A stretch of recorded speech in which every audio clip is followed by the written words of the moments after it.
So today, AXA Emerging Customers aims to drive the inclusion of large segments of the population in emerging markets that are qualified as the emerging middle class, so the low-income to mass market segments, that represent, on average in emerging markets, anywhere between 60 and 85% of the active population. So people have higher levels of revenue, but they maintain a strong level of vulnerability. So one flood, one fire, one death will drive them back down into poverty. So our ambition is to cover across mature and emerging markets, because we've realized that the low-income population in mature markets is also of dire need to be offered more relevant protection products.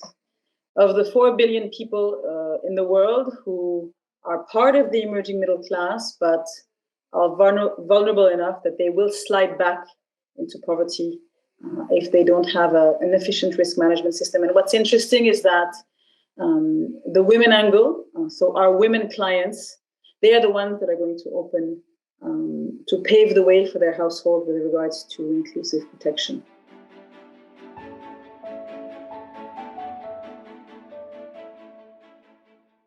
What we're hoping at AXA Emerging Customers is that it's going to create more awareness with regards to the necessity to protect oneself and to drive prevention. So today what we're doing is distributing teleconsultation services across, or as much as we can, to our emerging customer clients, to our emerging customers, to avoid them showing up at doctors' offices, waiting rooms, hospitals, clinics, and taking the risk of contaminating and being contaminated. Today, I think with the impact of COVID, we're going to have to move our phygital cursor towards more digital.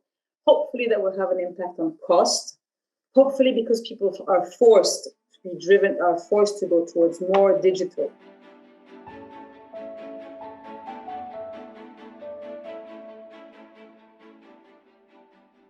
The first, I think, could be coined, maybe if you don't ask, you don't get.